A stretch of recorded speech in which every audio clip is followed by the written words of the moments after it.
స్త్రీ అయినా పురుషుడైనా నేను చెప్పిన ఈ మాటని తీవ్రంగా తీసుకున్నోళ్ళు ధన్యులు. చిన్నపిల్లలైనా, ఆడపిల్లలైనా, మగపిల్లలైనా, యవనస్తులైనా, ముసలోళ్ళైనా మన సమస్త ప్రవర్తనలో ఎల్లప్పుడూ ఒక్క విషయమై మనం జాగ్రత్త కలిగి ఉండాలి.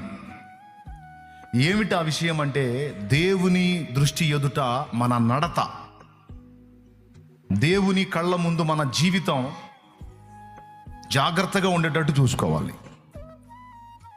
ఇక నువ్వు జీవితంలో ఎలాంటి స్థితిగతుల్లో ఉన్నావో, ఏ విధమైన పరిస్థితుల్లో ఉన్నావో, నువ్వు బేదగా ఉన్నావా, నువ్వు సమృద్ధి కలిగి ఉన్నావా, లేకపోతే నువ్వు ఎలా ఉన్నావో అనేది పక్కన పెట్టేయి. అది నువ్వు ఆలోచించాల్సిన విషయం కాదు. నీకు నేను చెప్పింది సరిగ్గా మైండ్కి ఎక్కితే నువ్వు ఎప్పుడు ఆలోచించుకోవాల్సిన ఒకే ఒక కీలకమైన విషయం ఏంటంటే, ఆయన ముందు నేను ఎలా ఉన్నాను. చర్చిలో భక్తుడిగా